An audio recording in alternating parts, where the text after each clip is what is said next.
Quelle que soit la durée de la nuit, le soleil finit par apparaître. Président Vital Kamerhe, jusque-là, azali innocent.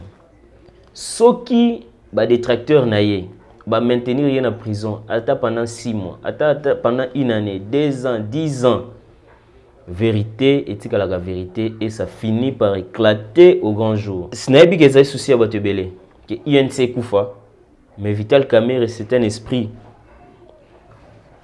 Petit Vital pe bazali ebele oyo bako continuer combat o. Ata bako tika la 10, ata bako tika la 5. Yeba que muto yaza plein de convictions à koki ko drainer des milliers de personnes. Tu ebele bako zela Vital INC Koufa, Vital Kamerhe ou en prison INC Koufa, c'est zali droit na bango et biso pe to ko senga na ba militant INC ba lembate. Tous à la fort derrière notre leader parce que naebi ke loko ko calmer bango ko kitsa bango mité mais la libération na. Mais soki et salamité to kotika la debout peut continuer combat. Merci à vous chers téléspectateurs de Léo Njoleo. Une fois de plus on est ensemble comme on dit toujours. Il n'y a pas de souci. Donc Lelo Bongo avec les sujets d'actualité, il y a arrestation, il y a président, il y a INC, président national, il y a INC Vital Kamerhe. Alors, bandeko ya INC, lobby bazonga ki na mawa, parce que tout le monde qui bango bazaki na parquet, qui ko encourager, ko motiver président la bango na réponse au akenda ki ko na présence plutôt au akenda ko signer na parquet. Alors après ça à 19h 20h toka ki makambo changer ki azaki transféré na makala et par après moi mali les quotas qui peut na kati ya INC mais to lingi vraiment to vraiment aux ali ba détail na ba version o ko uta na minoko na bango moko bato INC yango boko commenter les leçons na yambi lisusu ndeko Joël Mongu ya zali bongo na kobenga partenaire na biso ya Léo Njoleo voilà aza partenaire na biso donc on travaille à tout moment quand il y a les informations à vous donner azalaka présent pour expliquer bino aza bongo vice-président de la jeunesse ya INC Topé Siembote. Bonjour de Joël. Bonjour madame Rebecca. Santé bonne. Oui, santé, tout ça madame. On a dit bien. Oui. On assure que là qui est vraiment bien. C'est vrai, tout ça qui est un peu bousculé par surprise justice congolaise et réservée qui vit sur le lobby, tout ça qui est un peu secoué mais tout va bien, tout va bien. De comment lobby azo gang en fait na okati quand on a quartier sans ignorer que cette information lobby ezaki le quoi jour moko ya ba élection siko bozozela babimisa kombo ya moto ako gagner l'élection. Alors ça bougeait le monde bandeko INC boujaki bandeko pe ba parti politique musu se boujaki bango. Nokin de comment quoi azoganga lobby akei ngakuna yeba kité. Et je me suis posé la question akei wapi qui est nani akei. C'est alors que Nabenga qui pour notre confirmation. Alors, mais quand on peut expliquer qu'est-ce qui s'est passé hier, parce que tout le monde dit bongo de Vital Kamerhe à se présenter qui, na invitation il y a procureur, il y a cour d'appel Kinshasa Matete et si kawa piazaki même pas akenda qui est mon côté plutôt azaki accompagné na des avocats naé si je me trompe pas et puis na membre moko ya INC c'est là ba recherche auto c'est là qui ba kota ki bongo na audit et pas ya procureur mais pendant quelques temps 4 heures après Aïko Bima, Makambo Komiko Fouakende Makala. Explique-nous quel était le vrai problème parce que motivation INC Zaki Keboya qui que le président Bokota a expliqué Makambo et puis à Kobima. Ndengeni esali qu'elle est là na Makala. Merci Mingi. Déjà na bandeko oyo ba meli champagne ba sepeli. Tu vois ça bango que on ne fête pas lorsque ça brille chez le voisin. Tobanaï Koloba depuis feuilleton et bandit, Tobanaï Koloba que il y a la manipulation derrière cette histoire Batuazaï Kotia Tembe. Mais lobby, tout ça qui certitude que réellement manipulation est zalaki. Je vais dire quoi par là? Na ozonga mukie na ba irrégularité oyo et antachaki invitation première invitation au batindela qui l'honorable Vital Kamerhe.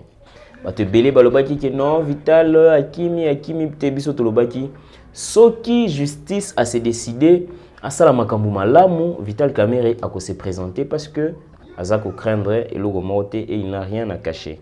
Et en plus, tout ce qu'il a fait durant les programmes il y a 100 jours, ils allaient qui sous l'autorité du président de la République parce que l'honorable Vital Kamerhe n'a pas de pouvoir propre en tant que directeur des cabinets. Azali qui travaillait au nom et pour le compte du président de la République. Tant que deuxième invitation est en tant que républicain ou à la justice, il s'est présenté. Et Bisso en tant que militant, il y a UNC, c'était pour nous une obligation, il y a quoi accompagner, non pas pour influencer la justice, mais pour que réconforter moralement notamment. Sikoyo, tangu to commis sur les lieux. Wana ce qu'il faut expliquer si kani tozolo ba manipulation zali.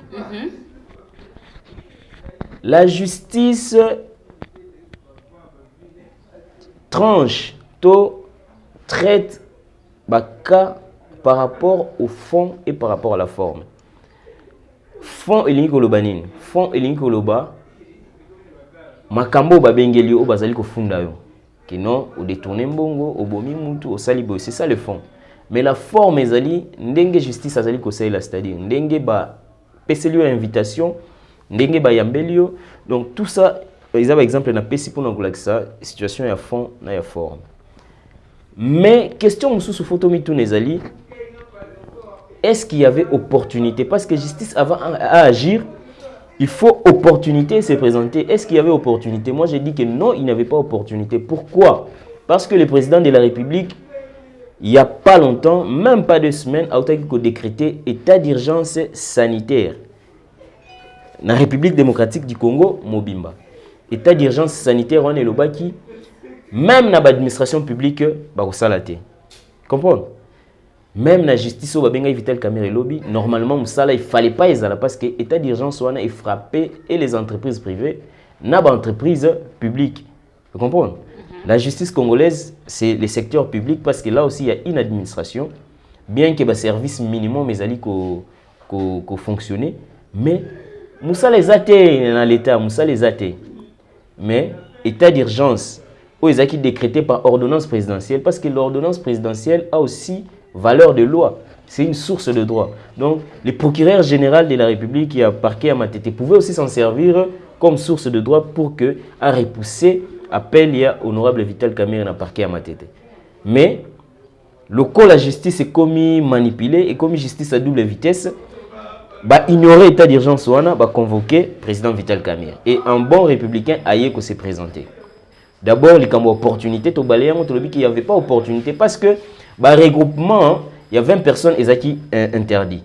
Mais Vital Kamerhe le col azali leader. Oyo mouvement na union égoïque suscité déplacement à Bato Belende que ça qui lobby. Donc le procureur général de la République pouvait dire que non, attendons parce que on en a qui est directement dans sur le plan il y a forme et puis il y a fond. Donc il pouvait attendre jusqu'à ce que période où l'état d'urgence va décréter et puis il va inviter un président national Nabiso. Mais ça lui a monté parce que derrière cette action, il y a une main noire. Une main noire où logique ezali non respect à ba texte, non respect à parole donnée, non respect à ba accord signé. Donc il y a ngwana tebisi bango bazala tranquille, biso UNC tozali agité teneng bazo toza tranquille et puis tozolanda situation ndenge ezali ko évoluer. Et d'ici là, peut-être le parti va se prononcer, la direction politique va se prononcer. Sikoyo, nalikambu oyo etali incarcération du président Vital. Président Vital a n'a parqué comme invité, comme renseignant. Vous comprenez? Président Vital, Koya Naye, c'est un signe qu'il a coopéré dans la justice. Moutousso qui a coopéré dans la justice, donc, Aza sous suspecté. Comprenez? Et pour que Botia Moutou sous mandat d'arrêt provisoire, na droit au biso totangi, ils ont des conditions. Il faut soit, aux en doute sur l'identité de Moutou, Aux en a doute sur l'adresse naie. Donc, aux obanga que muto son atiki est na rosaï sous wapi. Vous comprenez? Mais est-ce que ce tobito mi tout na question? Adresse, identité à président Vital Namboka, et ça sous Yoroluka? Non. Adresse naie, et ça sous Yoroluka? Non, parce que ndaku naie bani avant na gombe na veni ouvira côté ya Pullman. Ce qui n'a pas été aux un cabinet en tant que directeur des cabinets du président de la République. Donc, fuite, il y a Vital Kamerhe qui a craindre, surtout qu'il y a un état d'urgence, les frontières sont fermées, les avions sont salatés, les bateaux sont salatés. Donc, il y a parmi les éléments qui ont poussé, surtout confirmer réellement que manipulation est allée. Donc, Bisso, Tobundaki, pendant 10 ans, à l'INC, non pas pour que tout soit instauré une justice à double vitesse. Une justice, il y a fort, parce que les gens se disent qu'ils sont commis fort parce qu'ils ont le pouvoir. Ils oublient qu'hier, on peut passer dans l'opposition. Makam o bango wa komusa lelo eza ba méthode Kabila appliquer kala o to télémelaki o to promettre que na peuple que tout va changer. Mais nous ne pouvons pas parler de l'opposition entre INC et l'UDPS parce que binonde bosala et loko moko to bengi cash et or cash ndeza na pouvoir. Hein? Cash est dans le pouvoir et puis FCCP est dans le pouvoir parce que FCC bimisi moi bah député Belé Simbi Sénat et Simbi Assemblée nationale mais cash de Simbi présidence. Nanga lo baboé. Président Vital Azali Congolais. Na otu ko yebisa ok adresse na yebani identité ne pardon ezaya ko lukate il y avait pas raison ba memaina makala. Peut-être que si on a une résidence surveillée, on pouvait comprendre. Mais comme même directement dans ma cale, on a Vital Kamerhe pour les cambo et nos soupçons. Et puis cause il y a comme même dans ma cale les années en attendant confrontation. Confrontation ça veut dire Vital Kamerhe vanda awa bateau pe bazana version mususu bo vanda awa bo yebisa biso bango balobi. En attendant confrontation, même pas instance juridictionnelle devant le juge, mais confrontation au niveau à parquet, yoloba. Est-ce que pour cet exercice, il faut pas même Tamakal? Donc, nous disons que acharnement Ezali, main noire Ezali derrière cette histoire, et nous n'avons pas fait 10 ans l'opposition, nous ne sommes pas mis en coalition avec l'UDPS pour venir pérenniser l'action au Télémelaki. À l'époque, il y a régime PPRD Kabila. Donc voilà un peu, Bisso Tozali serein, Toyebi qui est président Vital Azali innocent, Onyo Sobazali Kolobana est de la machination politique, c'est cette Koloba, on doit continuer à insister parce que nous pensons qu'il y a des allégistes. Voilà, merci. Les gens ont Bisso parce que depuis hier jusqu'à ce matin, Tozala qui est vraiment dérangé. Léo Djola Zaki dérangé par les appels de certaines personnes, balingi ba vérité. Alors, de comment Kabengi Bisso Abi Rebecca, ce que le Keninga de Joël Mongo, tout n'a boé. Parce que Bisso Toyoki Awa, de Vital Kamerhe, tant wa kota kiwana, bakende ko auditionné, ba makambo abande koloba, et cela qui juste été, na ba document oya memaki. Donc, on a retrouvé ba entreprise Moussousou. Oyo yé a pesa ba mbongo pona ba construction ya ba maison hein ba construction ya ba s'occuper 300 s'occuper 3000 maisons il fallait à comme ba entreprise wana eza ko exister té. Alors vu qu'il y a eu beaucoup de tâtonnements par rapport à l'explication avec le document o amema qui ezo concordé té ya ngonde senga ki basala ba chae mise en tension. Mise en détention. Mise en détention, voilà. Mise en détention. Yebisabiso, c'est vrai ou c'est faux? C'est vrai que c'est votre papa, mais vous ne pouvez pas cocoter la quand même. Vous êtes devant de milliers de Congolais, vous avez besoin d'un vrai versant. Tous allez cocoter la terre. Programme d'urgence il y a 100 jours. Et programme Mounen, il y a plusieurs activités dans le cadre.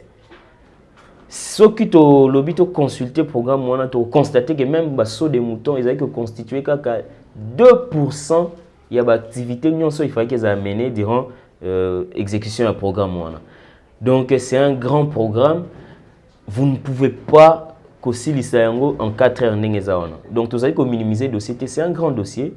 Il faut, peuple congolais, qu'est-ce qui s'est réellement passé. mais akoyeba yango na acharnement te o tozali kotelemela. Mais raison pour laquelle qu'est-ce qui s'est passé tangu président Vital Kamerhe ayeko se présenter ayaki na ba document. Il parlait preuve à l'appui, papier sur table. C'est vrai, il y a un document qui avait manqué et à Tindaki, ba collaborateur nae ba kei ba récupérer le document, on a ba tiens sur la table, il y a procureur général Yamatete. Donc au lieu procureur azwa temps, il y a consulter ba document ba pesa qui est pour y ba sikani ni vérité zali, mais il y a précipité, à se précipiter à exécuter ba ordre mal donné. Quand vous dites les ordres mal donnés, là, vous en fait, bozo kanisa nani wana nda pesa ki ba ordre ya mabe wana. Tant que ba ordre mal donné, ezali pambate. Lobby, base nous ça il pèse devant parquet, tozaki tranquille. Mais tellement complot ezaki déjà établi. Ba lobby te, moi to kokisa makambo tozo kana ezate, moi to même Vital Kamerhe na makala ezalité parce que base na baza vigilante baza libanda.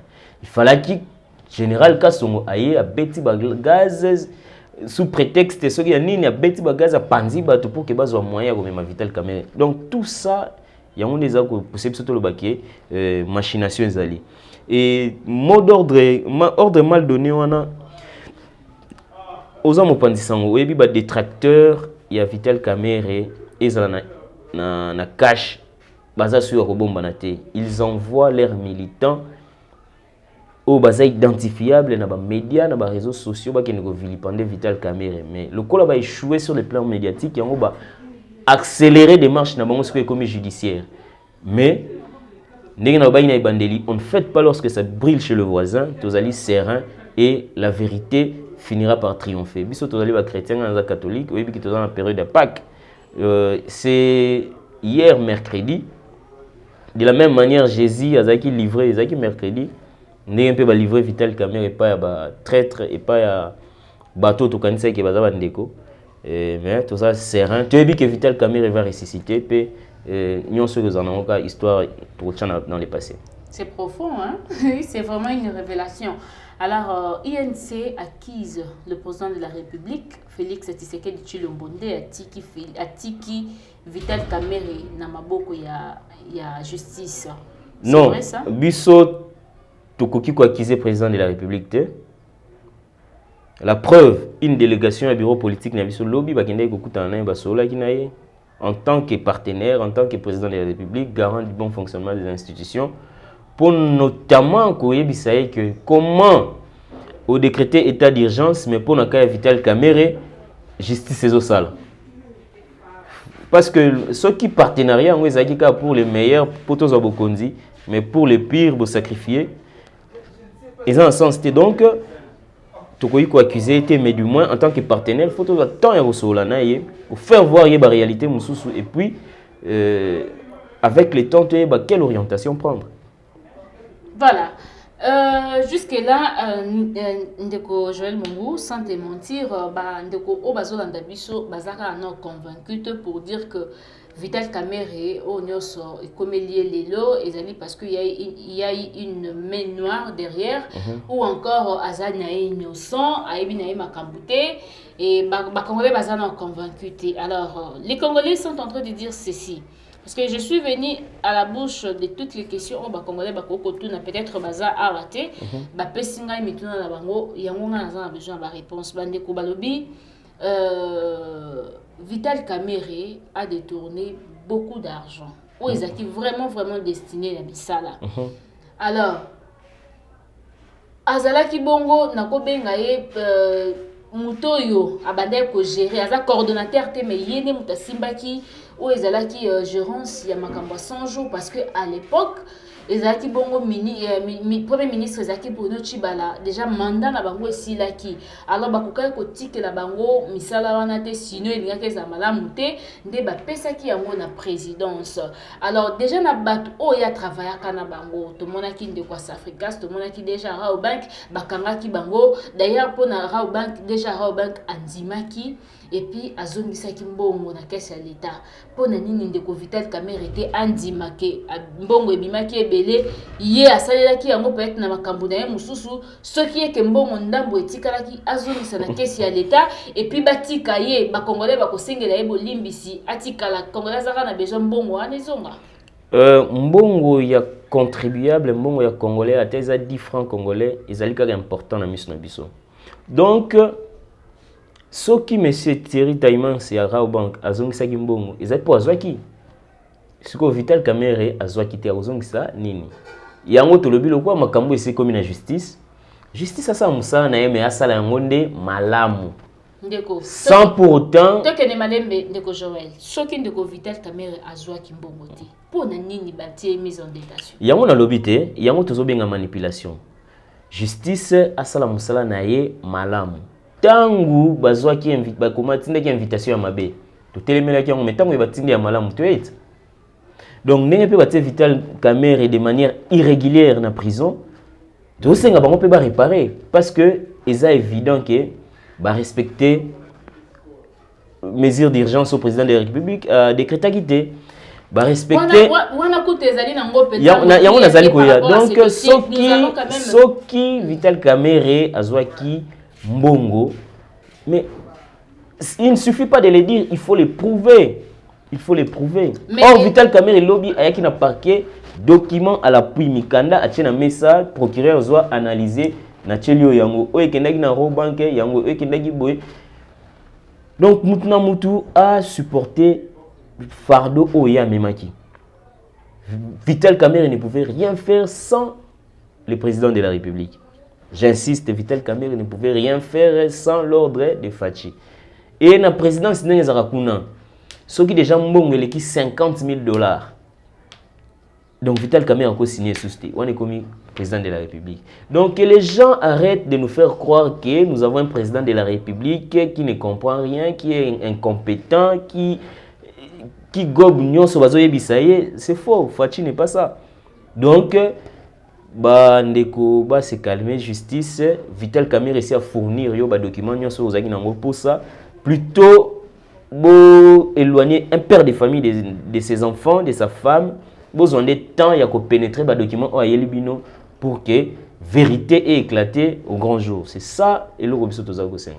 Voilà, biso to ko lembate na le onjole le kwa bandeko. Bazana besoin penza bazwa ba réponse. Ndeko Joël Mongo.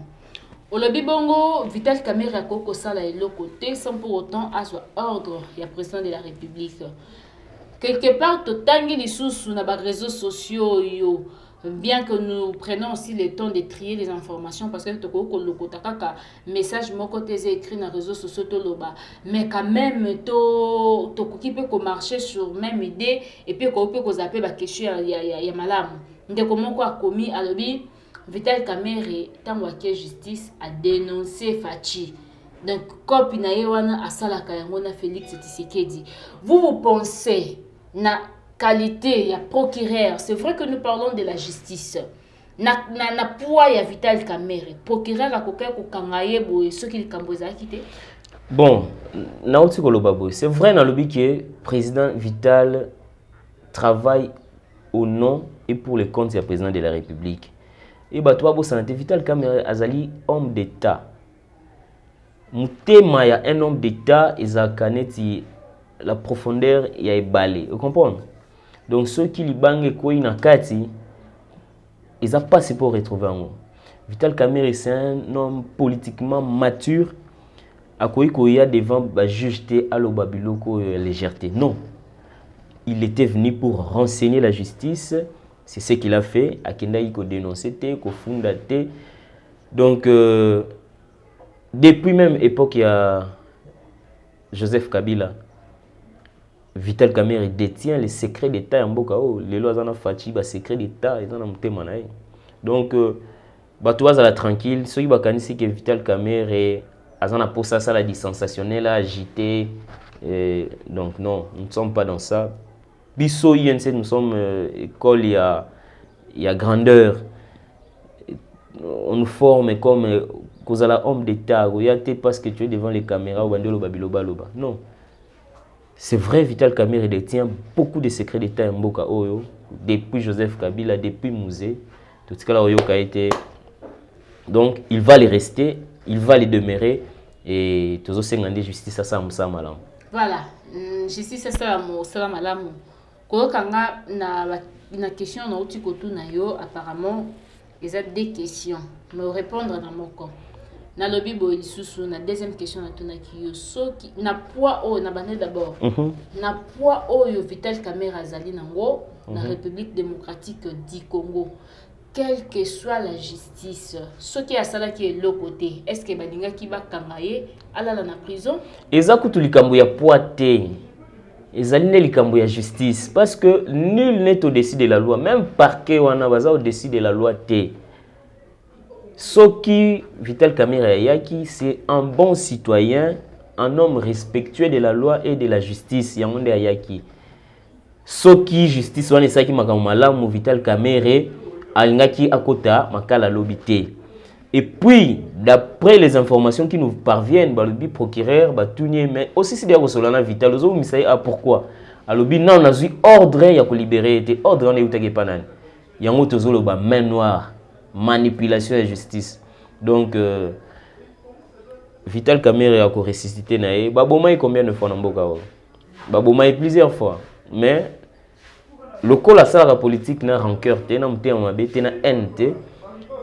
Tant où ils allaient meilleur juge et la vacaille toujours. Tout ça convaincu que Vital Kamerhe sera lavé par le temps. Voilà, Vital Kamerhe sera lavé par le temps de Joël Mungu. Tozo poussana ka malembe na émission na biso. Alors après réaction ou encore après kokende ko tika de Vital Kamerhe na prison centrale ya Makala to mona ki pe ba déclaration le lenge moko ya ba ndeko ba député en fait ya INC na même nuit ya lobby ba sangana ki pour ba prononcer un mot pour l'arrestation de Vital Kamerhe. Mais Sengi justice est libéré Vital Kamerhe sans pour autant sans condition. Sans condition, voilà. Sans pour autant que Senga te loko moko amouchi. Oui. Alors est-ce que Okoki peut expliquer d'abord un message ou un message na bango wala malam et ba député en fait ba libéré sans condition. Et ça justice, et ça ba député me devons pas décider. De justice une fois décidé. Au moins face à injustice, face à mensonge, face à manipulation, mutawi government kimiyate. Donc c'était de l'obligation, il y a un membre de UNC, député soit-il, va contester face, va protester face à imposture auto viva lobby. Donc ils ont voulu cambier au camoté. Donc face à injustice, Nelson Mandela Loba.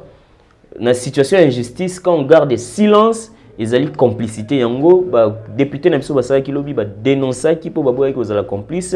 Yango peut biso tozali ko continuer ko sala, tozali ko dénoncer injustice wana, tozali ko dénoncer arbitraire auto viva lobby et toyebi que ils ont soniga ande muto etika bango ba maintenir Vital Kamerhe na makala, mais nayebi que d'ici là bango mo ba libérer. Voilà. Bande comme Soussou. Batindel biso un message pour vérifier si c'est vrai ou faux. Comment on a été moko ya ba ministre ya INC Molendo Sakombi a démissionné parce que bakangi mokonzi na ye. Est-ce que c'est une vraie information ou c'est une fausse information? Jusqu'à preuve du contraire, non na moni ngape na moni yango kaka na ba réseaux sociaux, mais jusqu'à preuve du contraire, je n'ai pas encore vu les documents authentiques, donc je ne peux pas confirmer. Mais naïbi que Excellence Molendo Sakombi azali l'un de loyaux collaborateurs du président Vital. Ce qui a sali ango, n'a pas comprendre qu'il y a loyauté, mais jusque là tout comme on a comme démission parce que injustice on a réparer très bientôt et vous allez réparer très bientôt, ça sera réparé comment? Bah, pour libérer Vital Kamerhe, ils sont obligés. Mais ils sont obligés à libérer pour le basali, c'est de l'arbitraire. Ils allaient Moïbi, ils allaient Lokuta. Bazozi, bon, bisika lisango eliamaka donc ebomba makana moté. Ndeko mususu basonde biso ce matin ba biso soki Vital Kamerhe a lobby bien té Azali Bongo na 20 ans de prison. Ce qui a le bien été, ce qui a continué à le coûter, to Aménique a continué à la kisaba prévoana o ezali ya malamuté justice écotique a été à cause de la Bongo retenu 20 ans de prison. Et qu'en est-il de l'INC? Nainga loba boy. Batu il faut batika biloba loba. Omoni ngai na sala droit. Na droit ezali na principe otobengaka les principes de la légalité des peines et des délits. Elingi koloba nini? Pour que yo Maman Rebecca okota makala, il faut ba loi nde loba. Azwaki téléphone ya Joël et acte wana sali na loi ebengami vol. Et la même loi elobi vol ezali na autant d'années de prison. Sikoyo, jusque là infraction oyo bazoko akize Vital Kamerhe comme on a loi ebenya ngoni. Même procureur o atindi Vital Kamerhe na makala nano qualifié acte oyo azo akangeli Vital Kamerhe te. Sikoyo ba 20 ans de prison les en fonction nini? En fonction ba posa mitema na bango to en fonction nini. Donc tout ça c'est pour dire que ezali motema mabe. La tête de Vital Kamerhe dérange. Batu ba comme mon Vital Kamerhe n'est un témoin gênant. Vous comprenez? Un témoin gênant. Donc base à la tranquille, 20 ans de prison on a eu que ça posa imiter mon bango mais n'est qu'à Jésus à ressusciter bientôt VKP a aussi connaît. Voilà, nous arrivons petit à petit à la fin. Quel message lancerez-vous à tous les combattants de l'île de Pes? C'est vrai que le Lobongo Tokoko, le Babongo Bozoyo, Kanamala monté, ça arrive toujours, même dans Katiandako, tango yayana leki bazo kanesu soubiente, koki pe kosala 2 jours, 3 jours, 5 jours bazo lobanate, mais un moment le quoi bazali bota moko bosutka, bolingwezongi bazongeli ba activité na bango nyonso. Au ABC bandeko ya IDPS nini par rapport à cette situation ou ekomeli président national ya INC.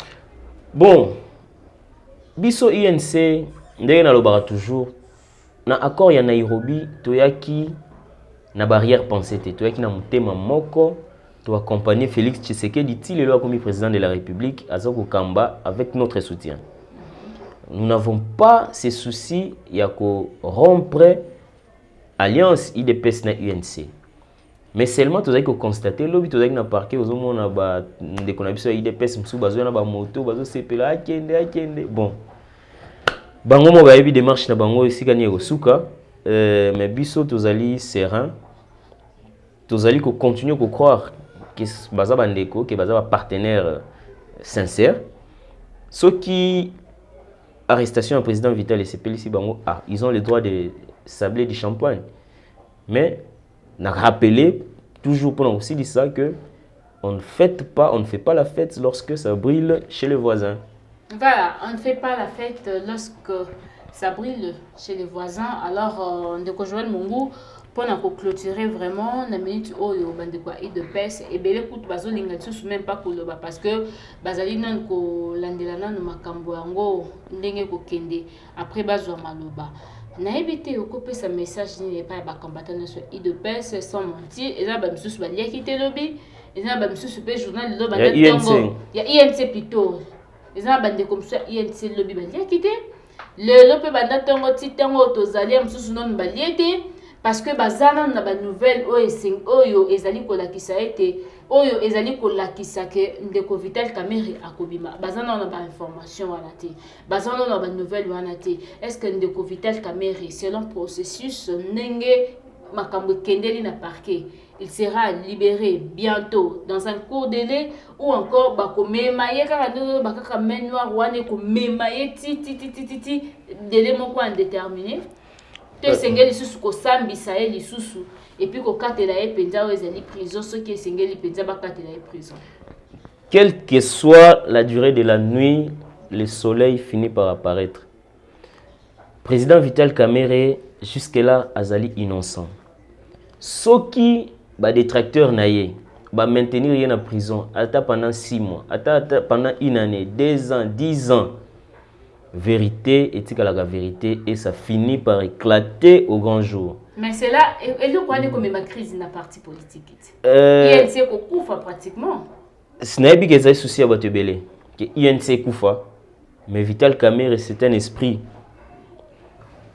Ba petit Vital pe bazali ebele oyo ba ko continuer combat. Ata ba kotika la 10, ata ba kotika la 5. Yeba que Muto yaza plein de convictions à qui drainer des milliers de personnes. Lelo, nous sommes par milliers dans INC, c'est par rapport à la conviction à Mutumoko. Et conviction on a partagé on a biso pe on a défendre lelo. Ba te belé ba causer la vita INC Koufa, Vital Kamerhe ou en prison INC Koufa, c'est ali droit na bango et biso pe to ko senga na ba militant INC ba lembate tous à la fort derrière notre leader. Parce que naïbi keloko eko calmer bango eko kitsa bango mité mais la libération na. Mais ce qui et salamité to kotika la debout peut continuer combat. Voilà, ce qui est salamité bah ndeko INC ba kotika la debout et puis ba continuer zali combat na bango, c'est la fin de cette émission, une conclusion par rapport à Masolo Sotobeti. Nazali très heureux na déplacement au Sali, vous voyez que tendre un micro na yo. Et na pesimbote na balandinyo sur Léon Joléo et de temps en temps ceux qui actualité zali toza toujours disponible à ko partager na bango. Voilà, merci beaucoup pena bande konyoso bazaki vraiment libaku ya kolanda biso et bande lipesuka. Ezaki bongo Rebecca Bilendo na présentation avec Epchi Major Zaki na sima ya caméra, Régis Pukuta Simba qui montage et puis Bijou Maïka ni bazo déclaré le confinement et le komoko. Quand j'ai parlé de confinement, Bijou Maïka je te salue aussi. Quand j'ai parlé de confinement, est-ce que l'INC avait tenu compte que dans la période moko yo pendant 10 personnes, 20 personnes, propagation maladie. Il y a un lobaki lobby. Il y a un l'émission. Le procureur devait juger de l'opportunité mais babengi ça qui peut binoter. Il y a un lobby le procureur devait juger. Il fallait que la angle le président de la République a décrété état d'urgence sanitaire. Vital Kamerhe azali leader wazana ba milliers de personnes à Simane. Ceux qui ont convoqué une période oyo. Conséquence c'est que vous allez nini. Le peuple congolais a zappé droit de porter plainte na procureur et parquet à Matete parce que il n'a pas été professionnel dans makambo sala lobby. Vital Nengaza, on a des milliers de gens, bah, jurent rien que pour lui. Il y a des gens qui peuvent mourir pour Vital. C'est comme on a période au convoquer. Au sali malam, au sali mabé. Au sali ka sentiment, au exécuter ka ordre mal donné. Vous comprenez, même pour tricher, il faut un peu de l'intelligence. Donc, ceux qui, bah, tout y a propagation et mati, à partir de la rencontre, ça m'a dit lobby, ils ont dit faut il y a procureur général de la République à Matete. Donc, et là, les Congolais, il y a diaspora, on a 4 il faut pas retenir. Voilà, merci beaucoup. Je crois que c'est la fin. Et comme je disais, grand merci et bisous à toi, bisous Maïkani. Merci beaucoup. Na Obazali, coordonnateur na biso Odon Boulamba. Na bandeko nyoso oyo. Batala kabiso, ba partage ka émission na biso. En tout cas, Léo Joléo, on a besoin de suggestions, questions na bino et surtout et pas y a ba invité na soto yambaka parce que Joël Mongo asa disponible à tout moment. Il y a qu'on répondre na ba question na bino ce qui est vraiment nécessaire. Sinon, je vous dis au revoir, on va se retrouver prochainement.